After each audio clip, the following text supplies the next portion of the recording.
दोस्तों, महाभारत के युद्ध में खून तो बहुत बहा, लेकिन कुछ आंसू ऐसे थे जिन्होंने कुरुवंश के भविष्य को ही जलाकर रख दिया था। हम सब गांधारी के श्राप के बारे में जानते हैं, मगर क्या आपको पता है कि दानवीर कर्ण की मृत्यु के बाद उनकी पत्नी ने पांडवों को एक ऐसा श्राप दिया था जिसने उनकी जीत को भी हार में बदल दिया था। सोचिए, जिस कर्ण को पांडव अपना सबसे बड़ा शत्रु मानते थे, उसकी पत्नी ने आखिर धर्मराज युधिष्ठिर और अर्जुन को कौन सा दंड दिया। आज की इस वीडियो में हम महाभारत के उस अनकहे अध्याय को खोलेंगे जो अक्सर इतिहास की किताबों में दबा रह जाता है। ये कहानी रहस्य और दर्द से भरी है, इसलिए वीडियो को अंत तक बिना स्किप किए देखिएगा। कहानी आगे बढ़ती है कुरुक्षेत्र के उस खौफनाक मंजर की तरफ जहां 17वें दिन का सूरज ढल चुका था और उसके साथ ही कौरवों की उम्मीद भी बुझ चुकी थी। महाबली कर्ण छल और परिस्थितियों के जाल में फंसकर वीरगति को प्राप्त हो चुके थे। युद्ध भूमि में सन्नाटा पसरा था, मगर पांडवों के खेमे में खुशी की लहर थी, क्योंकि अर्जुन ने अपने सबसे बड़े प्रतिद्वंदी का अंत कर दिया था। लेकिन कहते हैं न कि होनी को कुछ और ही मंजूर था। इधर कर्ण के महल में उनकी पत्नी वृषाली का दिल जोर जोर से धड़क रहा था। अनजाने डर से उसकी आंखें बार बार दरवाजे की ओर देख रही थी। उसे नहीं पता था कि उसका सुहाग अब इस दुनिया में नहीं रहा। तभी एक दूत घबराया हुआ महल में प्रवेश करता है और उसके चेहरे की हवाएं उड़ी हुई थी। वह जो खबर लाया था उसने वृषाली की दुनिया को पल भर में राख कर दिया।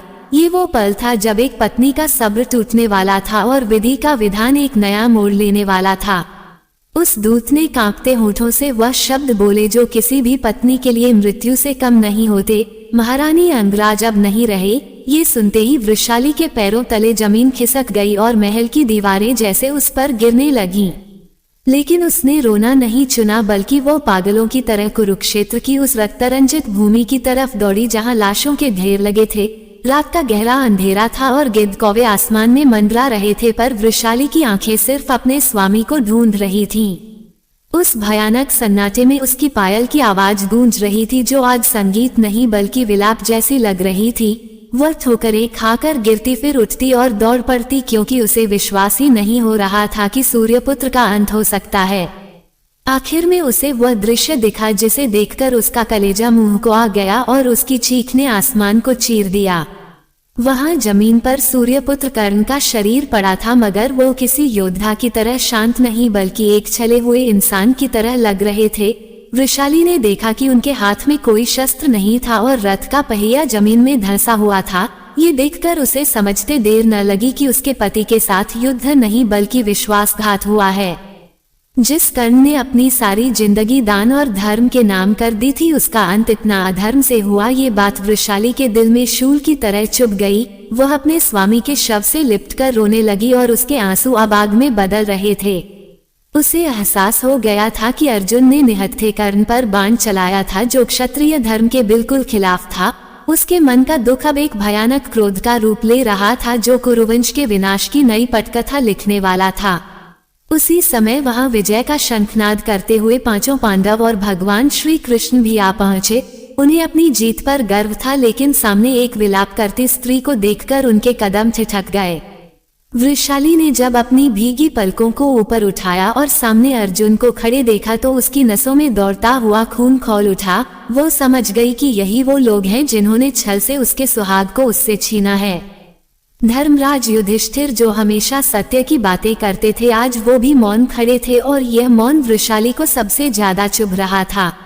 उसने एक नजर श्री कृष्ण पर डाली और फिर पांडवों की ओर देखा। उसकी आंखों में अब विनती नहीं बल्कि प्रलय का संकेत था। माहौल एकदम भारी हो गया था, जैसे तूफान आने से पहले की शांति होती है, और पांडवों को आभास भी नहीं था कि अब क्या होने वाला है। वृषाली ने अपने आंसुओं को पोंछा और एक घायल शेरनी की तरह खड़ी हो गई।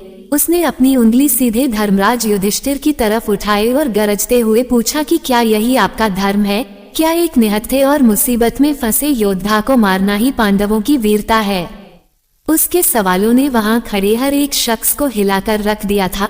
उसने अर्जुन की आंखों में आंखें डालकर कहा कि तुम दुनिया के सर्वश्रेष्ठ धनुर्धर कहलाते हो, मगर आज तुमने अपनी जीत के लिए क्षत्रिय धर्म की बलि चढ़ा दी। वृषाली का क्रोध इतना विकराल था कि खुद भीम और नकुल सहदेव भी नजरें नहीं मिला पा रहे थे। वह चीख चीख कर पूछ रही थी कि जब मेरे पति रथ का पहिया निकाल रहे थे तब उन पर बाण चलाना कौन सा न्याय था। पांडवों के पास उसके तीखे सवालों का कोई जवाब नहीं था। वहां सिर्फ सन्नाटा था और वृषाली की गूंजती हुई आवाज जो उनके जमीर को कचोट रही थी।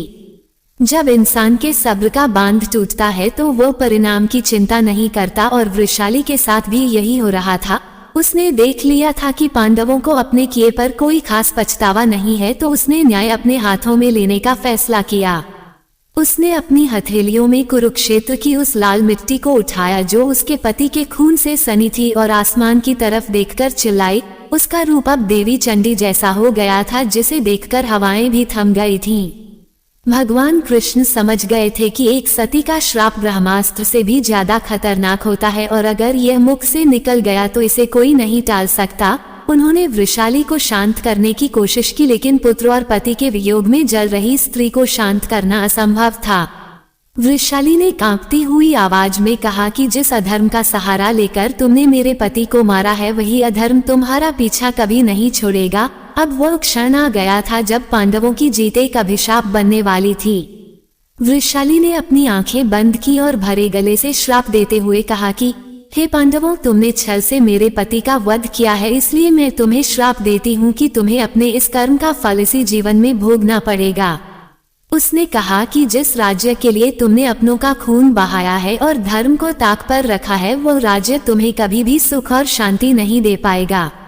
तुम महलों में तो रहोगे मगर तुम्हारा मन हमेशा शमशान की तरह जलता रहेगा। जीत का ताज तुम्हारे सिर पर होगा पर आत्मा हमेशा हार के बोझ तले दबी रहेगी। ये श्राप किसी साधारण स्त्री का नहीं था, बल्कि एक पतिव्रता नारी का था जिसके तेज से 10 दिशाएं कांप उठीं।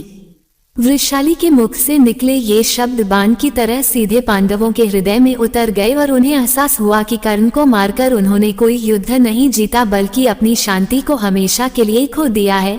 ये श्राप उनके भविष्य पर एक काले साए की तरह मंडराने लगा था। वृषाली के श्राप का असर तुरंत दिखाई देने लगा। पांडवों के चेहरे से विजय की चमक गायब हो चुकी थी और एक अजीब सी उदासी ने उन्हें घेर लिया था। युधिष्ठिर जो हस्तिनापुर के सम्राट बनने वाले थे, उन्हें अचानक वह राज सिंहासन कांटों की तरह चुभाने वाला प्रतीत हो रहा था। उन्हें समझ आ गया था कि यह जीत खोखली है, क्योंकि इसकी नींव अधर्म और एक स्त्री के आंसुओं पर रखी गई है। श्राप देने के बाद वृषाली वापस अपने पति के शव के पास बैठ गई और उसने विलाप करना बंद कर दिया। अब उसकी आंखों में एक अजीब सी शून्यता थी, जैसे उसका इस संसार से कोई लेना देना न हो। पांडव सिर झुकाकर वहां से चले तो गए, लेकिन वृषाली के शब्द उनके कानों में गूंज रहे थे। उन्हें महसूस हो रहा था कि महाभारत का युद्ध तो खत्म हो गया है, मगर उनके जीवन का असली संघर्ष और मानसिक पीड़ा तो अब शुरू हुई है। ये वो पल था जब पांडवों ने पहली बार अपनी जीत में हार का कड़वा स्वाद चखा। इतिहास गवाह है कि वृषाली का वह श्राप पूरी तरह सच साबित हुआ। महाभारत जीतने और राजा बनने के बाद भी पांडव कभी चैन की नींद नहीं सो पाए। हस्तिनापुर का सिंहासन उन्हें मिल तो गया, लेकिन उसके साथ मिला अपने भाई कर्ण की हत्या का अपराध बोध, जो उन्हें हर पल तिल तिल कर मारता रहा। जब उन्हें कुंती से यह पता चला कि कर्ण उनका ही बड़ा भाई था, तब युधिष्ठिर का दुख इतना गहरा हो गया कि उन्होंने नारी जाति को ही बात न छुपा पाने का श्राप दे दिया। राज्य में सुख समृद्धि थी, मगर पांडवों के मन में हमेशा अशांति बनी रही। वे 36 सालों तक राज करते रहे, पर अंदर से एक वैराग्य और ग्लानि उन्हें खाती रही। अंत में उन्हें सब कुछ त्याग कर हिमालय की ओर जाना पड़ा, क्योंकि वृषाली के वचनों ने उन्हें यह एहसास दिला दिया था कि छल से मिली हुई जीत कभी भी स्थायी आनंद नहीं दे सकती। ये श्राप उनके जीवन का सबसे बड़ा सत्य बन गया था।